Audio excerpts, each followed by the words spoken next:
Dahulu kala hiduplah seorang anak perempuan dengan ayahnya. Ia adalah bawang putih. Suatu hari ayahnya menikah lagi dengan seorang wanita yang memiliki anak perempuan bernama bawang merah. Hidup bawang putih yang semula bahagia berubah menjadi kelam ketika ayahnya meninggal akibat ulah ibu tirinya.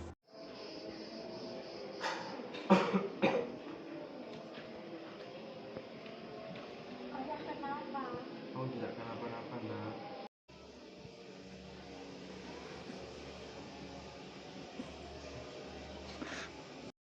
Tiba-tiba setelah meminum obat yang diberikan oleh ibu tiri, ayah bawang putih mengalami sesak nafas.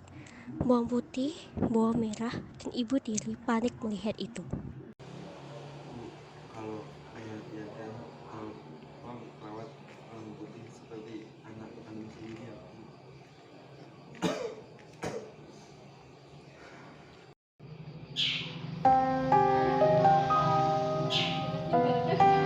Pak, bangun Pak, jangan tinggalin ibu sendiri Pak.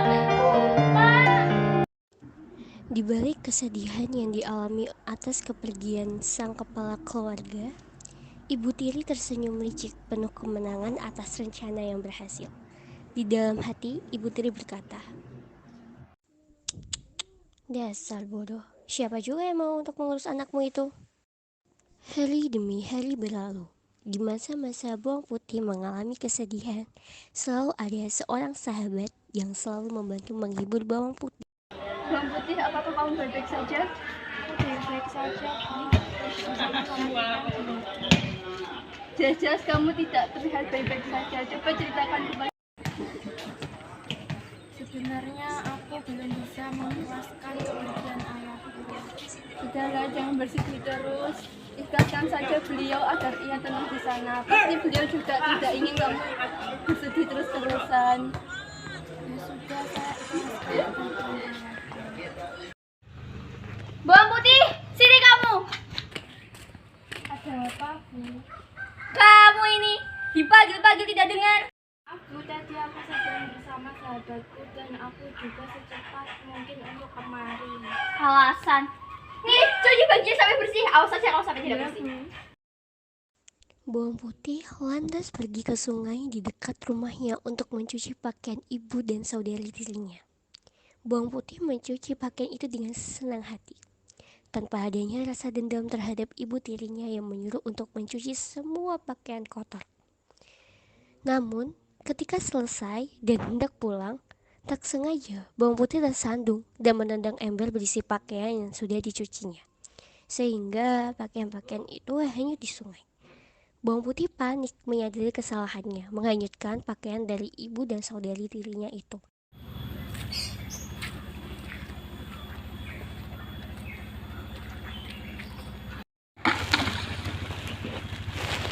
Aduh, bagaimana ini? Bajunya hanyut di sungai. Apa yang harus aku lakukan?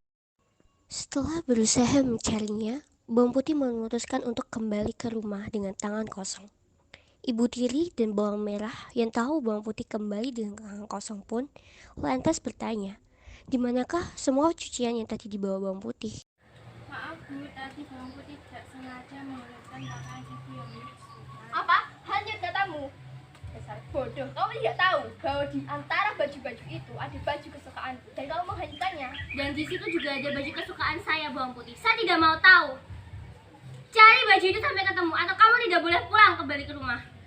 Maaf Bu, jangan usir bawang putih. Nanti bawang putih tinggal di mana? Saya tidak mau tahu. Cari sekarang. Rasakan itu, makanya jangan menghanyutkan baju orang.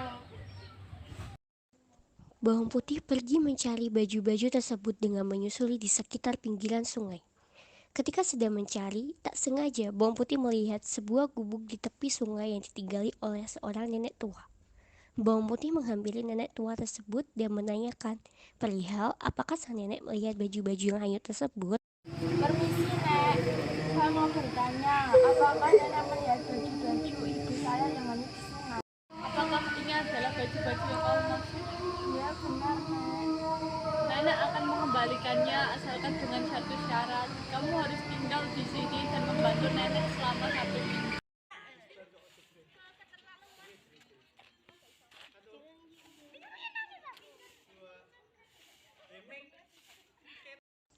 Selama 1 minggu penuh, Bawang Putih tinggal bersama nenek tersebut. Tak lupa, Bawang Putih juga rajin membantu pekerjaan sang nenek, mulai dari menyapu, mengepel, memasak, hingga mencuci pakaian. Semua yang dilakukan oleh Bawang Putih tidaklah berat baginya, karena dia sudah terbiasa melakukan semua pekerjaan tersebut.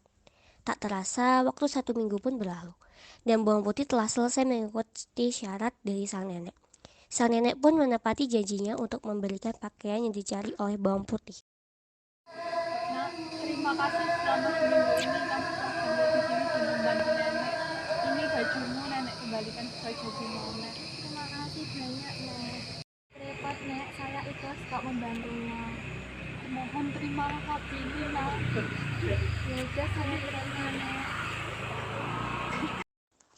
Setelah seminggu berada di rumah sang nenek, Bawang Putih pun kembali lagi ke rumahnya. Setibanya di rumah, Bawang Putih membuka labu pemberian dari sang nenek. Alangkah terkejutnya, Bawang Putih melihat isi di dalam labu tersebut. Labu tersebut berisi beberapa perhiasan emas yang cukup banyak. Bawang Merah dan Ibu Tiri yang melihat hal itu merasa iri dan bertanya kepada Bawang Putih bagaimana cara mendapatkan perhiasan tersebut. Bawang Putih, bagaimana caramu bisa mendapatkan labu itu? Labu itu aku dapatkan dari seorang nenek yang tinggal di tepi sungai, dan nenek itu menghadiahkan labu tersebut karena aku sudah tinggal di sana selama seminggu. Oh, begitu caranya. Sudah, sana kamu kembali kerja. Bawang Merah, coba kamu lakukan seperti apa yang dilakukan oleh Bawang Putih. Siapa tahu kita juga bisa mendapatkan labu itu. Dan kita akan menjadi kaya raya kalau kita pindah rumah tanpa adanya Bawang Putih. Benar juga itu, Ibu. Aku akan melakukannya. Dan jika kita mendapat labu itu, maka aku akan menghias tubuhku dengan perhiasan-perhiasan yang sangat cantik. Sesuai rencana, Bawang Merah mencoba melakukan hal serupa seperti Bawang Putih. Dia dengan sengaja menghanyutkan pakaian yang dia bawa ke sungai. Kemudian, Bawang Merah menyusuri tepian sungai mencari nenek tua. Setelah menemukan, Bawang Merah pun diminta tinggal selama 1 minggu dan membantunya untuk bersih-bersih seperti Bawang Putih. Namun, Bawang Merah selalu melakukan pekerjaan dengan malas-malasan.